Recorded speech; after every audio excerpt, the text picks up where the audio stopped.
지금부터 광고 수업을 시작을 하겠습니다. 저는 오늘 수업을 한자 성어 하나를 제시를 하면서 시작을 하려고 합니다. 여러분, 여기 한번 봐주세요. 우리 다 같이 한번 이 한자 성어를 큰 목소리로 읽어보도록 하겠습니다. 자, 시작! 지피지기면 백전백승. 네, 잘 읽으셨습니다. 이 말은 그 손무가 작성한 변법서, 즉 손자병법 모공편에 나오는 지피지기면 백전불태, 이 말에서 유래한 말입니다. 이 말 자체의 뜻은 지피지기, 즉 상대를 알고 나를 알면 백전백승, 100번 싸워도 100번 다 이긴다, 이런 말이죠. 실제로 본인과 상대방의 장점이라던가 약점 또는 실정, 이런 여러 가지 내용들을 다 알고 그리고 싸움에 임하게 되면 이길 가능성이 높아지게 됩니다. 광고에서도 마찬가지입니다. 광고를 하는 궁극적인 이유는 소비자한테 제품을 팔기 위해서예요. 그래서 이 소비자를 이해하는 게 상당히 중요합니다. 소비자들의 욕구가 뭔지, 그들이 원하는 거, 필요로 하는 거, 이런 것들을 파악을 한 다음에 그걸 바탕으로 광고 전략을 수립하고 크리에이티브 전략을 짜고, 이러한 계획을 바탕으로 광고를 창작을 하게 되면 광고 효과를 높일 수 있게 됩니다. 그래서 정리하면 이 광고를 성공적으로 잘 창작하고 싶다면 무엇보다도 소비자를 이해하는 게 선행이 돼야 됩니다. 그래서 소비자를 알 필요가 있기 때문에 우리는 앞으로 2주에 걸쳐서 이 소비자와 관련된 여러 이론들을 학습하고자 합니다. 따라서 오늘 강의 주제는 바로 소비자 행동론이 되겠습니다. 이번 시간에는 이 소비자의 지각이라던가 학습, 이런 거와 관련된 이론들을 살펴볼 거고요. 그리고 이제 다음 시간에는 이 태도와 관련된 이론을 배워보도록 하겠습니다. 오늘 강의 목차는 이렇게 세 부분으로 구성이 되어 있습니다. 효과의 위계 모형, 지각, 그리고 학습이 그것입니다. 효과의 위계 모형에서는 레비지와 스타이너가 제시한 효과 위계 모형부터 해서 사무엘 롤랜드 홀이 제시한 아이드마 이론까지 배우겠습니다. 총 5개를 볼 거고요. 그리고 지각에서는 선택적 지각, 지각적 조직화를 배워보도록 하겠습니다. 그리고 학습에서는 행동적 학습 이론에서 고전적 조건화, 조작적 조건화를 배우고요. 그리고 이제 인지적 학습 이론을 살펴보도록 하겠습니다. 이 중에서 1차 시에는 이 지각에서 선택적 지각까지 배울 거고요. 그리고 2차 시에는 지각적 조직화부터 이 학습 쪽에서 인지적 학습 이론까지 살펴보고자 합니다. 그럼 첫 번째로 이 효과의 위계 모형에서 정의와 그리고 종류 5가지를 배워보도록 하겠습니다. 자, 먼저 정의입니다. 여기 나와 있는 이 정의를 우리 다 같이 한번 큰 목소리로 읽어보도록 하겠습니다. 꼭 읽으실 때 입만 움직이지 마시고요. 머릿속으로 이게 뭔 뜻일까? 의미도 한번 생각해 주시길 바랍니다. 자, 효과의 위계 모형이란 특정 커뮤니케이션 메시지가 소비자의 사고와 행동 등에 영향을 일으키는 과정이 순차적 과정을 거쳐 발생한다는 것. 네. 이 효과의 위계 모형은 다른 말로 이걸 이제 계층 효과 모형 또는 단계 효과 모형 또는 위계 효과 모형 이렇게 부르기도 합니다. 이 이론은 뭐냐면 여기서 핵심은 바로 이 순차적 과정이에요. 그러니까 이 이론은 광고의 효과가 몇 개의 단계, 여러 개의 단계를 거쳐서 나타난다라는 그런 이론입니다. 그러니까 이제 사람들이 광고를 보고 그 다음에 이제 구매 행동을 하기까지의 그 순차적인 효과를 제시한 모형이에요. 그러니까 사람들이 광고를 보고 먼저 주의를 하고 그리고 흥미를 가지고 욕망을 가지고 그리고 물건을 사는 이런 식의 단계를 거쳐서 그 효과가 나타난다라고 보는 이론인 것이죠. 한계점으로는 모든 광고가 다 이런 순차적 과정을 반드시 이렇게 따르는 건 아닙니다. 때로는 그 순차적인 과정이 뒤집어지기도 합니다. 그리고 두 번째 한계점으로는 이것이 고관여 상황에서는 잘 적용이 돼요. 하지만 저관여 상황에서는 다르게 나타날 수도 있습니다. 예를 들어서 충동 구매를 할 때는 이 각 단계를 거쳐서 그 구매 행동이 나타나는 게 아니고요. 그냥 바로 이렇게 뛰어넘고 이제 물건을 사는 그런 모습을 보이기도 하는 것이죠. 종류로는 이제 굉장히 다양한 종류가 있는데 여기서는 이제 광고에서 이제 가장 많이 다뤄지는 대표적인 5개의 종류, 즉 레비지와 스타이너의 효과의 위계 모형부터 해서 아이드마까지 살펴보도록 하겠습니다. 자, 첫 번째로 레비지와 스타이너가 제시한 효과의 위계 모형부터 설명을 하도록 하겠습니다. 이것은 1961년에 로버트 레비지하고 게리 스타이너가 제시를 한 것으로 이것은 광고 효과의 과정을 보여주는 모형입니다. 그들은 소비자가 이제 광고를 접하고 이제 구체적으로 이제 어떤 특정 행동을 하기까지 총 6단계, 즉 인지, 그리고 지식, 호감, 선호, 확신, 구매의 단계를 거친다라고 주장을 했습니다. 우선 소비자들은 우리 제품이나 우리 브랜드 이런 것들의 존재를 모르는 비인지 상태에 있다가 커뮤니케이션 메시지, 그러니까 뭐 광고 같은 걸 접하고 인지 상태로 이제 접어들게 됩니다. 인지 상태라는 것은 어떤 제품이나 브랜드가 존재하는 것을 이제 아는 것을 얘기를 합니다. 그 다음 두 번째 단계는 지식의 단계입니다. 이거는 이제 우리 제품이나 브랜드의 뭐 특징이나 장점, 혜택, 가치 이런 것들을 이제 알게 되는 것을 말을 합니다.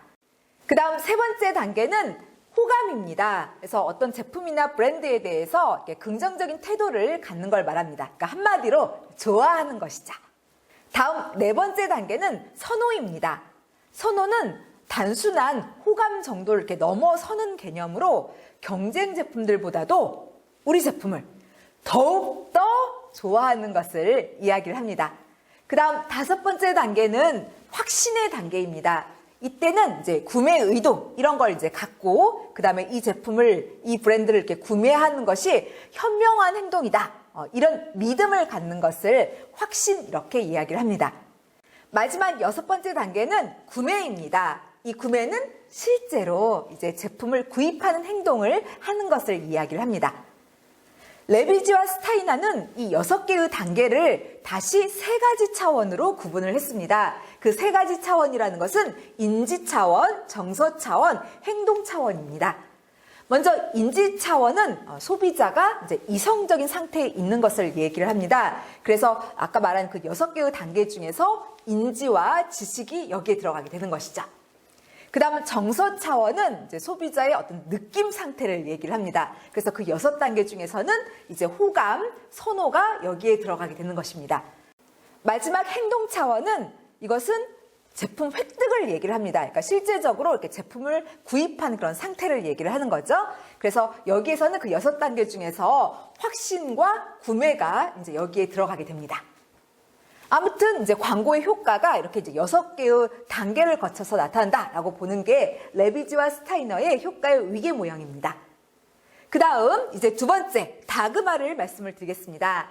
다그마는 러셀 콜리가 1961년에 미국 광고주 협회에 이렇게 후원을 받아서 책을 저술을 했습니다. 그게 바로 이 다그마라는 책인데 이제 여기서 제시한 그 효과의 위계 모형입니다.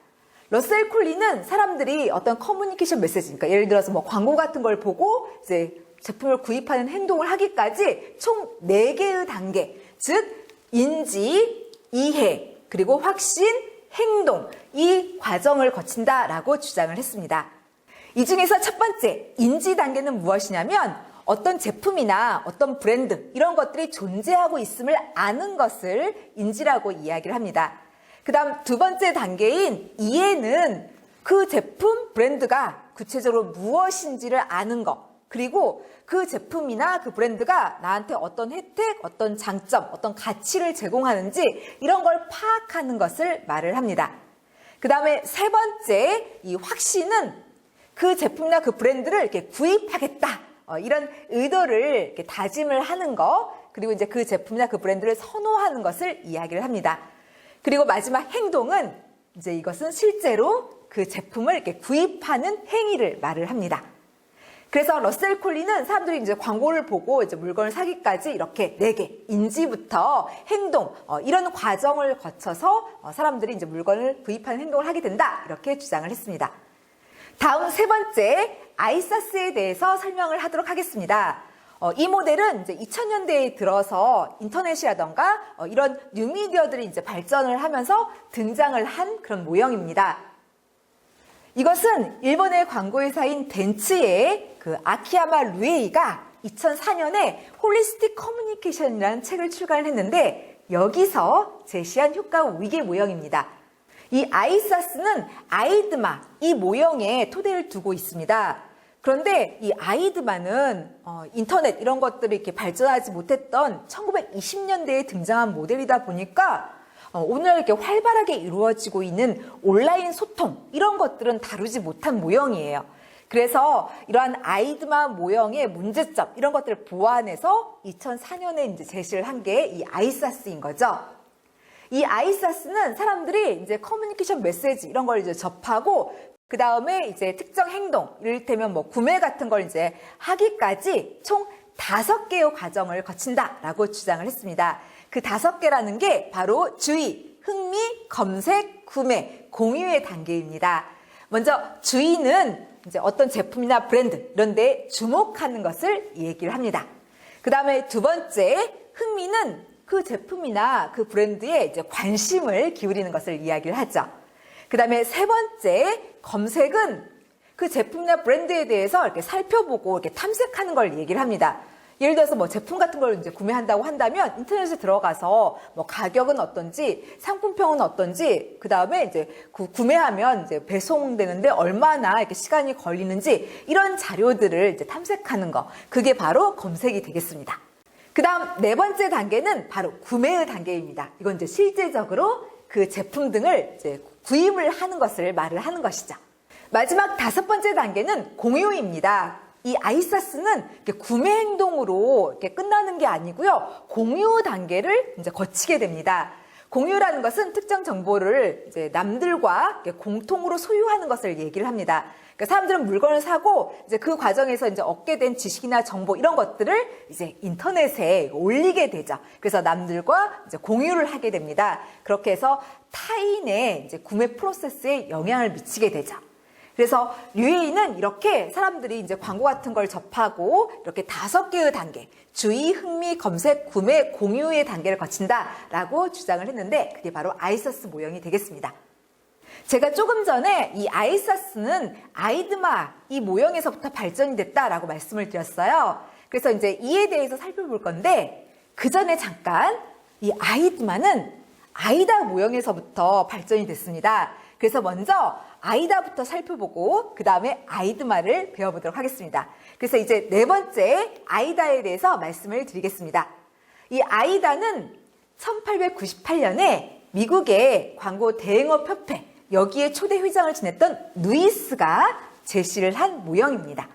루이스는 사람들이 특정 커뮤니케이션 메시지 이런 것들을 이렇게 접하고 그걸 이제 받아들인 다음에 머릿속에서 처리를 하고 그리고 이제 어떤 행동을 하기까지 총 4개의 단계, 즉 주의, 흥미, 욕망, 행동의 단계를 거친다라고 주장을 했습니다.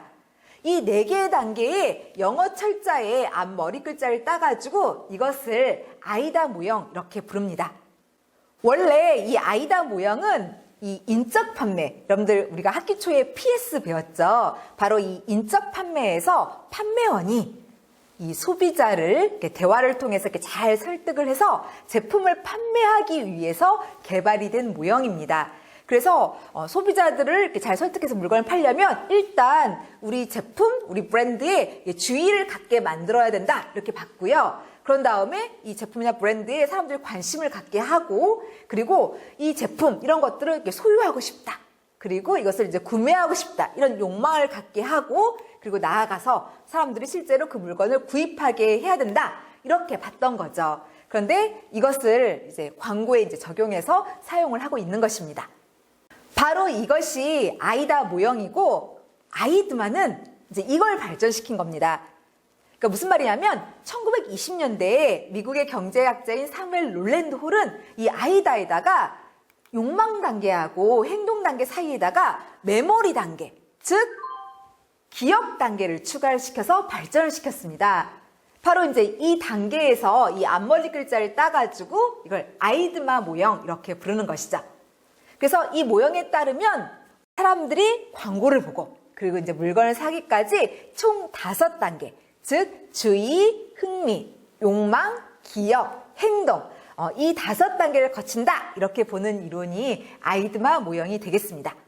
이 아이드마 모형은 굉장히 대표적이고 그리고 중요한 모형입니다. 그래서 여러분들께서 다른 모형은 기억을 하지 못하시더라도 이 아이드마만큼은 좀 기억을 해주시기를 바랍니다. 제가 이에 대해서 좀 자세히 설명을 하도록 하겠습니다. 먼저 이 아이드마에서 첫 번째 단계, 주의 단계부터 설명을 하겠습니다. 오늘날은 이제 과거에 비하면 모바일이라던가 인터넷, 위성방송 이런 뉴미디어들이 급증을 했습니다. 그리고 이런 뉴미디어 내에는 채널들이 많죠. 그러니까 그야말로 다 매체, 다 채널의 시대가 되었습니다. 그러다 보니까 우리에게 이제 엄청난 양의 정보라던가 광고가 이런 매체와 채널을 통해서 우리에게 유입이 됩니다. 그래서 그야말로 광고의 홍수시대, 정보의 홍수시대다라고 해도 과언이 아니죠.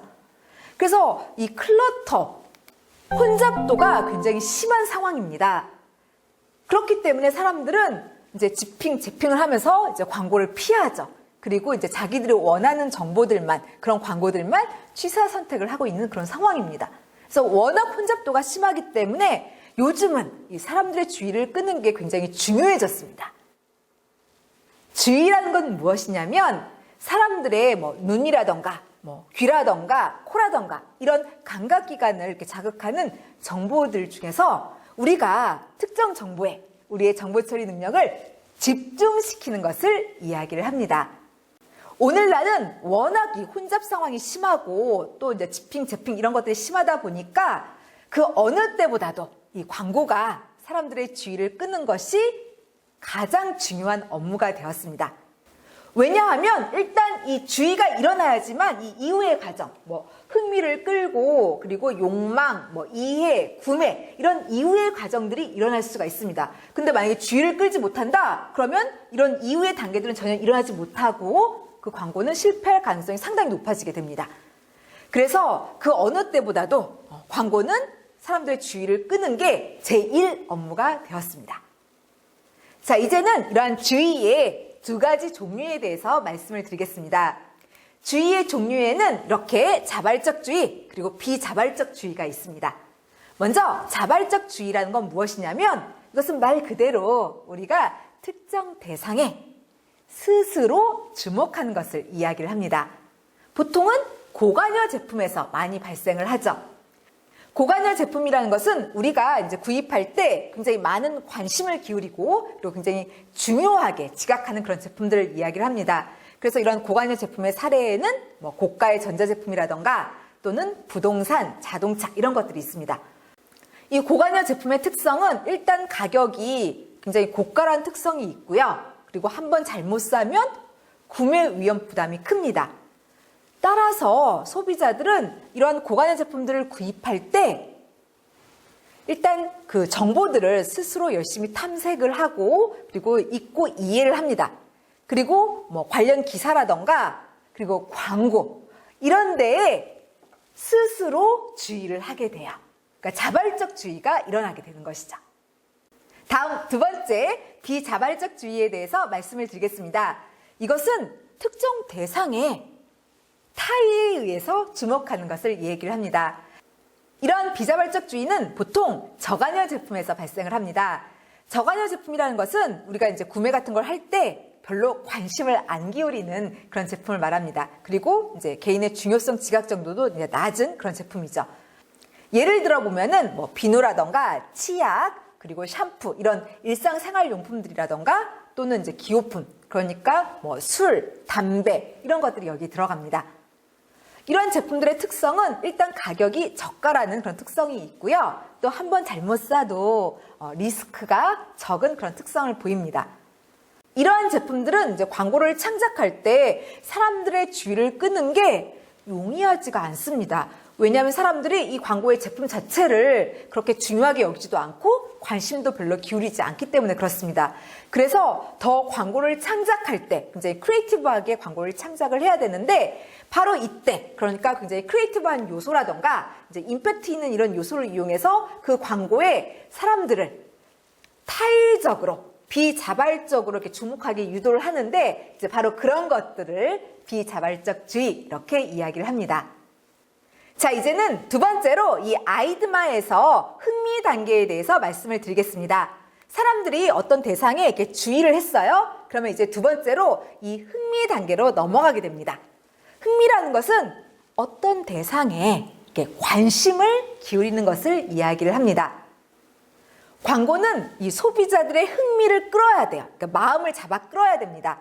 왜냐하면 이렇게 흥미를 잘 끌어야지만 사람들이 광고를 처음부터 끝까지 계속해서 이렇게 보거나 듣거나 읽거나 이렇게 되기 때문에 그렇습니다. 그래서 이 흥미는 광고를 끝까지 보게 만드는 이 지속성과 관련된 개념입니다. 그래서 광고는 흥미를 잘 끌어야 되죠. 그런데 흥미를 유발하려고 할 때는요, 꼭 제품과의 관련성을 고려를 하셔야 됩니다. 그러니까 제품과 전혀 상관도 없는 굉장히 막 자극적인 요소를 이렇게 전면에 내세워서 이렇게 흥미를 끄는 것은 그다지 효과적이지 못합니다. 물론 단기적으로 효과는 유발할 수 있을지도 몰라요. 하지만 장기적으로 봤을 때는 뭐 이미지 저하라던가 이렇게 문제를 야기할 수가 있어요. 그래서 꼭 흥미를 유발할 때는 제품과의 관련성을 고려해서 흥미를 유발하시기 바랍니다. 자, 이제 세 번째 욕망 단계에 대해서 말씀을 드리겠습니다. 욕망이라는 것은 우리가 이제 어떤 대상에 대해서 그걸 소유하고 싶고 이렇게 누리고 싶어 하는 그런 마음을 일컫습니다. 광고는 이 소비자의 욕구, 이 욕망을 잘 자극을 하고 우리 광고주의 제품으로 그 욕구를 잘 충족해 줄 수 있음을 이야기를 해야 됩니다. 특히 이 욕구를 자극할 때 우리 제품이나 우리 브랜드 이런 것들을 이렇게 소유하고 싶고 구입하고 싶은 그런 욕구를 갖게 만들어줘야 됩니다. 여기서 광고 사례 하나를 들도록 하겠습니다. 자, 여러분 상상해 주시기 바랍니다. 기온이 굉장히 높은 여름날이에요. 막 이렇게 끈적끈적하고 아주 더운 날입니다. 그럴 때 뭐가 불편하시던가요? 너무 더우면 뭐가 이렇게 힘들던가요? 분명히 이 땀이 너무 많이 나서 이렇게 불편했던 거 많이 경험해 보셨죠? 특히 이렇게 겨드랑이에 나는 땀은 이렇게 옷 색깔도 이렇게 변화시키고요. 이렇게 냄새까지 나서 이렇게 너무 불편합니다.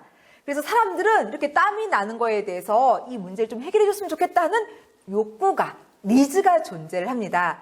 그런데 이제 이 광고는 이 광고주의 제품이 이러한 소비자의 욕구를 잘 해결해 줄 수 있다. 이렇게 이야기를 합니다. 바로 이제 데오도란트 광고이고요. 집행 국가는 아르헨티나입니다.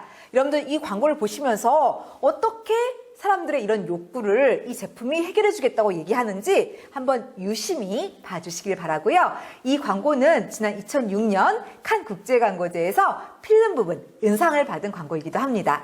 자, 여러분들은 욕구 충족, 욕구 해결 측면에 포커스를 맞춰서 다음 광고를 봐주시길 바랍니다. Él levantó los brazos, era una cosa incontenible. Venía un poco transpirado acá, más o menos. ¿De acá? Sí. Acá. Bueno, me lo presentaron, no me voy a olvidar nunca de ese día.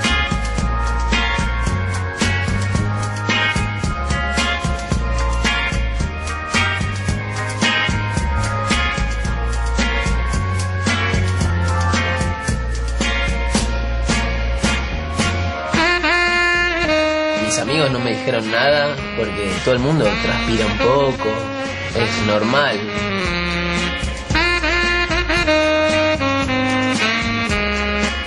No me gustaba nada. Y cuando ya no lo soportaba más, apareció algo que fue la solución. Y ahora me encanta. Es más que un desodorante, es un antitranspirante. Axeco. 이 광고의 제품은 소비자들의 욕구를 잘 충족시켜줄 수 있다. 이렇게 약속을 하고 있습니다. 어떻게 사람들의 그런 문제를 해결해 줄 수 있다고 얘기를 하고 있죠? 여러분들 광고 후반부에 나온 카피 혹시 뭐였는지 기억이 나세요? 그 카피가 완전히 땀을 말려주는 제한제 이거였습니다. 그래서 사람들이 땀 때문에 굉장히 불편해 하는데 이걸 뿌려주기만 하면 완전히 땀을 말려줄 수 있다. 그래서 당신의 그런 욕구를 해결해 줄 수 있다. 이렇게 얘기를 합니다. 그래서 이 광고 사례에서와 같이 이 광고는 사람들의 욕구를 자극을 하고 그리고 특히 우리 광고주의 제품으로 그러한 욕구를 해결해 줄 수 있다. 이렇게 이야기를 해주는 것이 좋습니다. 자, 이제 네 번째, 기억에 대해서 말씀을 드리겠습니다.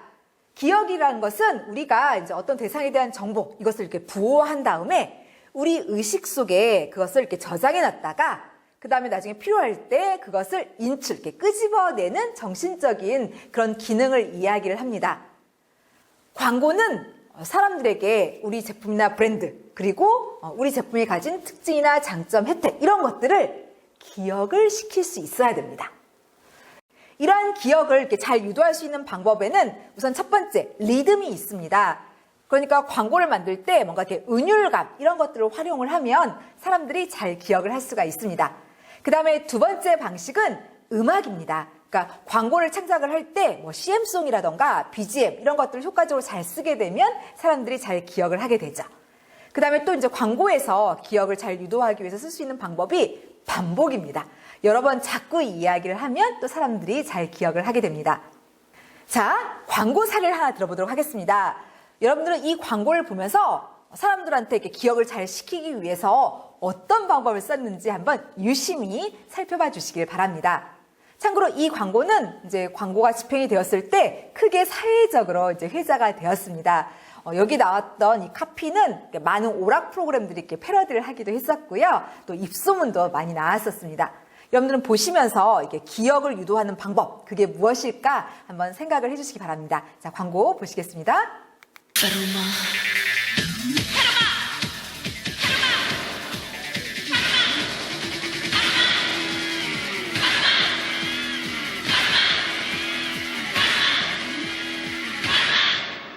이제 파로마 가구입니다. 자, 여러분, 이 광고에서 이렇게 사람들의 기억을 유도하기 위해서 어떤 방법을 사용을 했나요? 네, 그렇죠. 반복 기법을 활용을 했죠. 여기서 이제 브랜드가 무려 11번이나 반복이 됐어요. 광고 모델이 10번 이야기를 했고요. 그리고 이제 성우가 나레이션으로 이렇게 한 번 얘기를 해서 총 11번이나 이제 이야기를 했습니다. 사실 광고 안에서 이렇게 많은 내용을 주장을 하더라도요, 소비자는 거의 기억을 하지 못합니다. 따라서 이 광고주가 이렇게 많은 내용을 이렇게 이야기하기보다는 그냥 브랜드, 여기만 포커스를 맞춰서 이걸 이렇게 반복한 것은 사람들의 기억을 이렇게 잘 유도하는데 굉장히 효과적이었다고 저는 생각을 합니다. 자, 이제 아이드마에서 마지막 단계 액션에 대해서 말씀을 드리겠습니다. 이 액션이라는 것은 사람들이 이제 커뮤니케이션 자극, 정보 이런 것들을 접한 다음에 이제 그 결과로서 이제 야기되는 것을 말을 합니다. 그러니까 다시 말해서 자극에 대해서 소비자가 보이는 마지막 반응 단계, 이게 액션입니다. 근데 이제 광고는 이런 액션을 이끌어내야 되는데요. 구체적으로 제품 구매 행동을 이끌어낼 수 있어야 됩니다. 왜냐하면 광고라는 것은 궁극적으로 이 제품을 판매하기 위해서 하는 것이기 때문에 이 광고는 구매 행동을 이끌어내야 되는 것이죠. 다시 말해서 광고는 사람들이 그걸 봤을 때 저 물건 구입하고 싶다, 이런 구매 의도를 갖게 만들어야 되고요. 거기서 끝나는 게 아니라 나아가서 실제로 직접 그 물건을 이렇게 구입하는 그런 행동까지도 광고가 이끌어낼 수 있어야 됩니다. 이를 위해서는 이제 여러 가지 방법들을 활용을 할 수가 있는데 그 중에 하나가 행동촉구형 카피입니다. 행동촉구형 카피라는 것은 지금 뭐뭐 하십시오, 이런 식으로 소비자한테 이렇게 뭔가를 시키거나 특정 행동을 이렇게 요구하고 이렇게 지시하는 그런 카피를 말을 합니다. 이런 카피들을 활용을 하면 이게 사람들의 구매 행동 이런 것들에 이제 영향을 미치고 이끌어낼 수 있게 됩니다. 자, 여기서 광고 사례 하나를 제시를 하겠습니다. 여러분들은 이 광고를 보시면서 사람들의 구매 행동을 유발하는 게 어떤 카피인지 한번 유심히 봐주시길 바랍니다. 이 광고는 이제 광고주는 동원 F&B고요. 그리고 이제 브랜드는 천지인입니다. 2011년 추석 직전에 집행이 됐고요. 모델은 지진이입니다. 자, 여러분들은 보시면서 이렇게 사람들의 행동을 유발하는 카피, 여기에 주목해서 봐주시기를 바랍니다. 일일이 다 자연 건조하면 많이 만들지 못할 텐데요. 하지만 그래야 고유의 홍삼이니까요. 30년 장인의 손길로 동원이 제대로. 동원 천지인. 올 추석엔 천지인을 선물하세요. 여러분, 이 광고에서 사람들의 구매 행동을 이렇게 이끌어내는 카피가 있었어요. 어떤 카피가 그랬죠? 네, 어렵지 않게 맞추셨을 거라고 생각합니다. 올 추석엔 천지인을 선물하세요. 이 카피가 사람들의 구매 행동을 유발하고 있죠. 사실 추석 직전에는 이제 부모님이라던가 또는 친척 어르신들 또는 이렇게 지인들에게 어떤 추석 선물을 줄 것인가 이렇게 굉장히 고민도 많이 할 때고 또 이제 그런 것들을 이렇게 검색해 볼 때입니다. 그런데 바로 그때 이 광고가 집행이 됐고 또 그리고 올 추석엔 천지인 선물하세요. 이런 식으로 이제 행동 촉구형 카피를 썼기 때문에 안 그래도 이제 선물들에 대해서 이렇게 고민하고 있던 상황이라서 사람들에게 행동이 유발될 가능성이 많죠. 그래서 이제 그 제품을 이렇게 구매를 이렇게 할 가능성이 높아지게 됩니다. 이런 식으로 광고는 사람들의 행동을 이렇게 유발하는 식으로 이렇게 창작이 돼야 되겠습니다. 그래서 정리하면 이 아이드마 모형이라는 것은 사람들이 광고를 보고 그리고 이제 최종적으로 물건을 구입하는 이런 행동을 하기까지 총 5개의 단계, 즉 주의, 흥미, 욕망, 그리고 기억, 행동, 이 단계를 거친다. 이렇게 보는 모형이 되겠습니다. 그리고 광고는 이제 이것들을 이렇게 잘 유도할 수 있게 그렇게 창작되는 것이 올바르다라고 할 수가 있겠습니다. 자, 이제는 두 번째 지각에 대해서 배워보도록 하겠습니다. 이 지각에서는 일단 지각이 무엇인지 정의 좀 살펴본 다음에 그 다음에 순차적으로 선택적 지각, 지각적 조직화, 이에 대해서 배워보도록 하겠습니다. 자, 그럼 먼저 지각의 정의입니다. 여기에 지각의 정의가 나와 있는데 이것을 다 같이 한번 큰 목소리로 읽어보도록 하겠습니다. 자, 지각이란 감각기관이 받아들인 정보를 1차적으로 처리하는 심리적 과정. 그러니까 지각이라는 것은 우리의 오감, 그러니까 눈, 귀, 코, 피부 이런 오감을 이용해서 이제 외부의 자극이라던가 정보 이런 것들을 이제 받아들입니다. 그리고 머릿속에서 이걸 이제 인지하고 그리고 해석하고 또 의미도 부여하고 처리하는 이런 정신적인, 심리적인 그런 일련의 과정, 이걸 지각이라고 이야기를 합니다. 그러니까 예를 들어서 어떤 냄새가 나요. 그러면 우리는 코를 통해서 그 자극을 받아들입니다. 그리고 이제 머릿속에서 그것을 이렇게 해석도 하고 이렇게 처리도 합니다. 그리고 나서 이건 장미꽃 향기구나 이렇게 파악하는 거, 이게 바로 지각이 되겠습니다. 다음으로 이러한 지각의 특성에 대해서 말씀을 드리겠습니다. 지각은 우선 주관성의 특성을 가지고 있습니다. 그러니까 다시 말해서 지각은 사람마다 다 다르게 나타나는 그런 특징이 있습니다. 어떤 정보를 그러니까 객관적으로 받아들이는 게 아니고요, 주관적으로 받아들인다는 말입니다.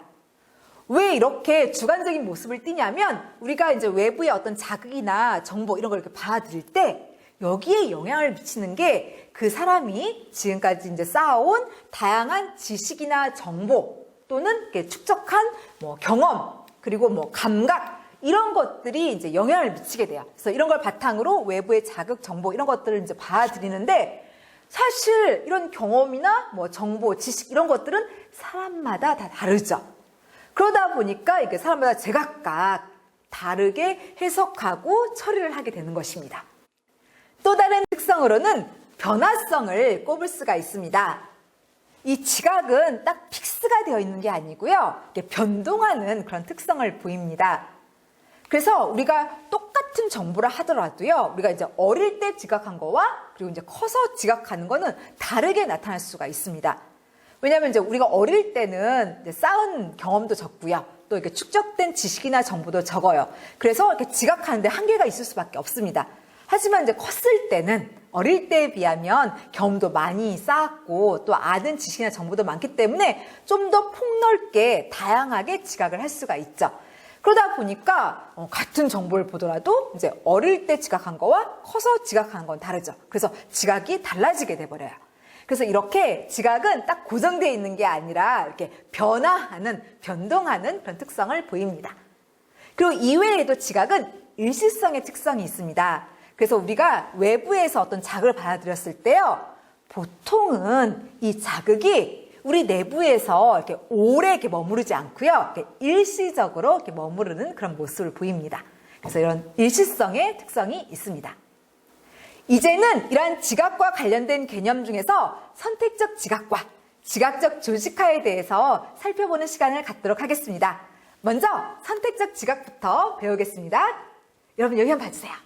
여기에 지금 선택적 지각의 정의가 나와 있는데 우리 이것을 다 같이 한번 읽어보도록 하겠습니다. 자, 선택적 지각이란 정보를 다 받아들이지 않고 자신의 인지체계와 일치하거나 자신에게 유리한 것 등만 선택적으로 받아들임.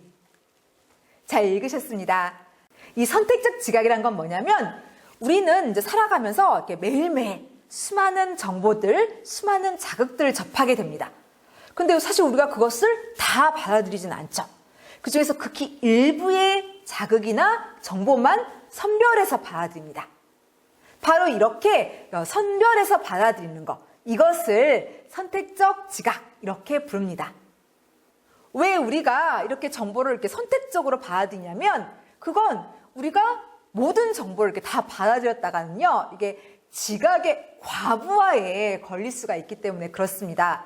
그리고 이제 그뿐만이 아니라 우리가 모든 정보를 이렇게 다 처리를 할 수는 없죠. 인지 능력에 제한이 있기 때문에 우리는 모든 정보를 다 받아들이지는 않습니다. 일부의 자극만 선별해서 받아들이는데 어떤 것만 받아들이냐면요. 바로 우리의 생각, 인지, 신념 이런 거하고 이렇게 잘 부합하는 정보들, 그리고 또 우리에게 뭔가 유리한 정보들, 그리고 우리에게 뭔가 이렇게 좋은 정보들, 이런 것들은 선별해서 받아들입니다. 하지만 그 반대의 경우, 그러니까 우리의 생각, 신념, 가치관 이런 거하고 이렇게 맞지 않고 또 우리에게 뭔가 이렇게 불리하고 그리고 뭔가 좋지 못하고 부정적인 그런 정보들은 그거는 선택적으로 받아들이지 않습니다. 그러니까 한마디로 말하면 이 선택적 지각이라는 것은요, 보고 싶은 것만 보고 듣고 싶은 것만 들으려고 하는 그런 경향을 선택적 지각 이렇게 이야기를 합니다. 자, 선택적 지각의 과정에 대해서 말씀을 드리겠습니다. 선택적 지각을 하려면요, 우선 우리를 이제 특정 정보에 이렇게 선택적으로 노출을 시켜야 됩니다. 그런 다음에 이제 수많은 정보, 자극들 가운데서 일부 자극만 이렇게 선별을 해가지고 우리의 정보 처리 능력을 집중을 시킵니다. 그리고 일부 정보만 우리가 그것을 이해를 하고요. 그리고 또 일부의 자극만 이렇게 선택적으로 기억을 합니다. 그래서 이제 이러한 일련의 과정을 거쳐서 사람들은 선택적 지각을 하게 됩니다. 자, 그러면 이 4개의 과정을 이제 순차적으로 살펴보도록 하겠습니다. 우선 첫 번째, 선택적 노출입니다. 이것은 무엇이냐면 우리 자신을 뭔가 좋고 그리고 유리하고 긍정적이고 즐거운 이런 자극에 대해서는 이렇게 노출을 시켜요. 하지만 그 반대의 경우, 그러니까 뭔가 안 좋고 부정적이고 고통스럽고 위협적이고 그다음에 이제 기대에 어긋나고 생각과 안 맞는 그런 정보나 자극에 대해서는 의도적으로 회피하는 경향, 이것을 선택적 노출 이렇게 얘기를 합니다. 그러니까 우리는 우리 자신을 막 아무 정보에나 이렇게 다 노출시키려고 하지 않습니다. 적어도 우리에게 뭔가 이렇게 도움이 되고 유리하고 긍정적이고 좋은 그런 정보에 이렇게 선택적으로 이렇게 자기 자신을 이렇게 노출시키려고 하는 그런 경향이 있는데 이를 선택적 노출 이렇게 이야기를 합니다. 그 다음 단계는 선택적 주의입니다. 이것은 무엇이냐면 우리가 이제 접하게 되는 수많은 자극이나 정보들 가운데서 뭔가 이렇게 관심이 가는 자극에 우리의 정보 처리 능력을 집중시키는 것, 이것을 선택적 주의 이렇게 이야기를 합니다. 그러니까 뭔가 이게 흥미가 가는 그런 정보나 자극에 대해서는 우리가 이제 집중을 한다라는 그런 얘기인 겁니다. 자, 그럼 이러한 선택적 주의에 이제 영향을 주는 그 영향 요인에 대해서 살펴보겠습니다. 크게 2가지가 있는데 하나는 개인의 특성, 그리고 다른 하나는 자극의 성질이 되겠습니다. 먼저 개인의 특성이라는 것은 이것은 뭐 동기라던가 욕구 또는 개인의 가치관, 신념, 생각 이런 걸 얘기를 합니다. 그러니까 다시 말해서 이렇게 우리의 욕구라던가 동기, 뭐 생각, 신념 이런 거하고 이렇게 잘 부합하는 그런 정보나 자극에 대해서는 우리 인간은 선택적으로 굉장히 잘 주의를 기울입니다. 하지만 그 반대의 경우, 그러니까 욕구나 동기에도 맞지 않고 뭐 생각이나 가치관 이런 거에도 부합하지 않는 그런 자극들에 대해서는 사람들이 잘 주목하지 않으려고 하게 됩니다. 그 다음 두 번째 영향 요인인 자극의 성질에는 대조라던가 또는 뭐 새로움, 진기함, 그 다음에 크기, 강도 이런 것들이 여기에 들어갑니다. 그러니까 대조라는 것은 이 자극이 이제 다른 자극과 이렇게 대비되는 것을 얘기를 하고요. 이렇게 대비가 될 때 사람들의 선택적 주의를 잘 유발을 하게 됩니다. 그리고 이제 새로움, 이거는 뭔가 이렇게 신선하고 참신하고 이렇게 진기한 자극일 때는 또 이게 선택적 주의를 잘 끌게 되고요. 그 다음에 크기. 보통은 이 자극의 크기가 크면 클수록 사람들의 선택적 주의를 잘 유발을 하게 됩니다. 그리고 강도. 색깔의 경우에는 뭐 굉장히 현란한 색상이라던가, 그다음에 소리의 경우에는 이제 굉장히 큰 소리, 이렇게 그 강도가 세면 셀수록 또 사람들의 선택적 주의를 잘 유발을 하죠. 여기서 사례 하나를 들도록 하겠습니다. 바로 이 자극의 성질 가운데서 새로움, 이 요소를 효과적으로 잘 활용한 광고 사례입니다. 광고 집행 국가는 일본이고요. 그리고 사용한 매체는 인터넷입니다. 구체적으로 이렇게 일본 야후 사이트를 활용을 했습니다. 이 야후 사이트에 가서 검색창에다가 가가바바 이렇게 입력을 하면요. 이 가가바바는 의미가 없는 단어입니다. 기존에 있는 단어를 활용을 하게 되면요. 검색 결과 페이지에 이전의 자료들이 다 뜨게 돼버립니다. 그래서 이제 그것을 막기 위해서 이 광고주는 뜻이 없는 가가바바 이 단어를 이용을 해서 광고를 전개를 했습니다. 아무튼 이렇게 검색창에다가 가가바바 입력하고요. 엔터키를 탁 하고 치면 경고창이 뜹니다. 계속하겠습니까? 이제 이렇게 물어봐요. 그리고 계속하겠다라고 이제 대답을 하게 되면요. 이 가가바바 이 글씨가 지워지고 붉은색으로 어떤 글씨가 써집니다. 그리고 어떤 일이 일어납니다. 자, 무슨 일이 일어나는지 한번 보도록 하겠습니다. 제가 야후 사이트에 들어가서 이렇게 가가바바 입력을 했고요. 자, 한번 그것을 보도록 하겠습니다.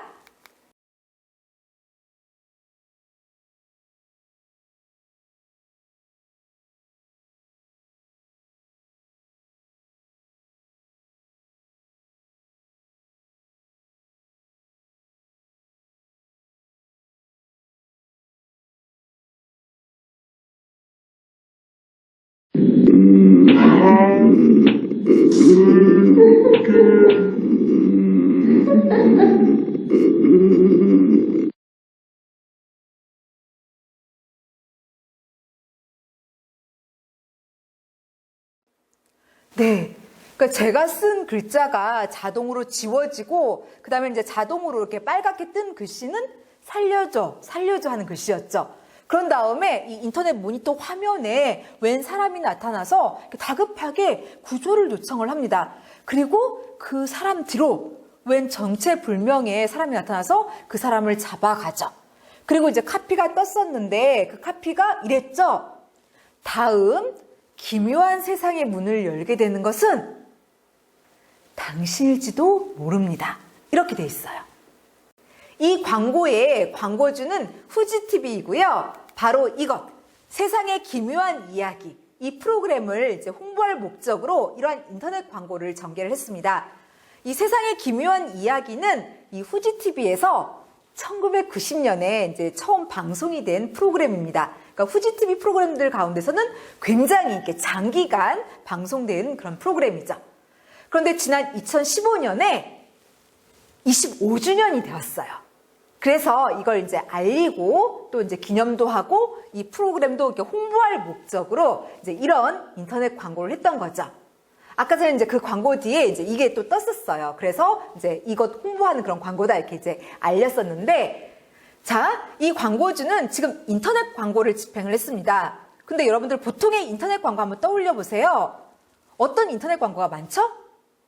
그렇죠. 배너 광고가 많죠. 그리고 이외에도 뭐 검색 광고라던가 동영상 광고 이런 것들이 많아요.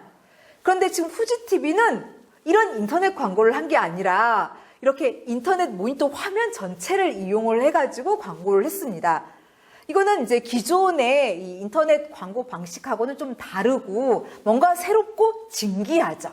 그래서 이게 좀 새롭다 보니까 그 당시에 많은 소비자들의 선택적 주의도 유발을 하고 입소문도 나왔던 그런 광고가 되겠습니다. 그래서 이 사례에서와 같이 뭔가 자극이 새로우면요, 이게 사람들의 선택적 주의를 굉장히 효과적으로 끌 수가 있습니다. 자, 그 다음 이제 선택적 이해, 이 단계에 대해서 말씀을 드리겠습니다. 우리가 어떤 자극이나 정보를 접했는데 이게 우리가 이제 기존에 알고 있던 지식 이런 거와 좀 달라요. 그러면 사람들은 자기의 신념이라던가 가치관, 태도 이런 거하고 일치하는 선에서, 그런 방향에서만 이것을 이해하는 그런 모습을 보입니다. 왜 그러냐면요, 우리 인간은 기본적으로 이렇게 자기 자신을 보호하려는 습성이 있어요. 그래서 자신의 신념이라던가 가치관, 태도 이런 거하고 이렇게 잘 부합하고 이렇게 일치하는 정보나 자극 이런 것들은 잘 이해를 하려고 합니다. 그리고 웬만하면 이렇게 자신의 신념, 가치관 이런 거에 역행하려고 하지 않아요. 그러다 보니까 어떤 그 자극이나 정보 이런 것들이 자신의 신념하고 이렇게 일치를 하지 않으면 적어도 일치하는 선에서만 그것을 이제 이해하려고 하는 그런 모습을 보이게 되는 거죠. 그러니까 무슨 말이냐면 우리는 살아가면서 굉장히 많은 정보들, 자극들을 접하는데 그 중에서 우리의 신념이라던가 가치관, 태도 이런 것들에 이렇게 잘 맞고 부합하는 그런 정보들만 이렇게 선택적으로 이해하려고 하는 그런 모습을 보인다는 그런 의미입니다. 자, 그 다음 네 번째 선택적 보존에 대해서 말씀을 드리겠습니다. 이것은 우리가 이제 접하게 되는 수많은 자극 정보들 가운데서 우리의 이렇게 신념, 생각, 가치관 이런 것들을 이렇게 지지하는 정보들, 그리고 또 이렇게 잘 맞는 정보들 이런 것들만 이렇게 선별을 해가지고 기억하려고 하는 거, 이것을 선택적 보존 이렇게 얘기를 합니다. 그러니까 선택적으로 기억한다는 겁니다. 그리고 우리는 이렇게 기억을 해놨다가 이것을 나중에 우리가 의사결정을 할 때 이것을 인출해서 이것을 이제 활용하는 그런 모습을 보입니다. 그래서 정리하면 우리 인간은 어떤 자료나 정보 이런 것들을 선택적으로 지각을 하는데 그 과정은 일단 선택적 노출, 선택적 주의, 선택적 이해, 선택적 보존, 이 일련의 과정을 거쳐서 우리는 자극을 선별해가지고 지각하는 그런 모습을 보입니다. 자, 여기까지 해서 1차 시를 종료를 하도록 하겠습니다. 이번 시간에 배운 내용을 짤막하게 정리를 하도록 하겠습니다. 우리는 지금 소비자에 대해서 배우고 있습니다. 그리고 구체적으로 효과와 위계 모형과 지각 일부를 살펴봤죠. 이 효과의 위계 모형이라는 것은 이 특정 커뮤니케이션 메시지가 사람들의 사고라던가 이 행동에 이제 영향을 미치는 과정이 순차적인 과정을 거쳐서 이제 일어난다, 이렇게 보는 모형입니다. 그러니까 다시 말해서 이 광고 효과가 이렇게 몇 개의 단계를 거쳐서 이렇게 일어난다는 그런 모형인 것이죠. 그리고 이제 우리는 총 5개의 종류, 즉 레비지와 스타이너가 제시한 효과와 위계 모형부터 아이드만 모형까지 살펴봤습니다. 다음으로는 지각을 살펴봤었죠. 이 지각이라는 것은 우리의 감각기관이 이제 외부에서부터 이렇게 받아들였던 그런 자극이나 정보 이런 것들을 1차적으로 이렇게 처리하는 심리적 과정을 얘기를 합니다. 그리고 이번 차 시에는 이 중에서 이제 선택적 지각을 배웠죠.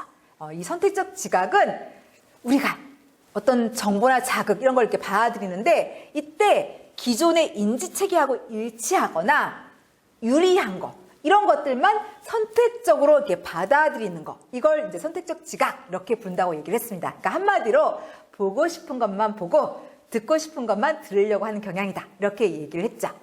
자, 여기까지 해서 1차 시를 종료하도록 하겠습니다. 잘 들어주셔서 감사드립니다.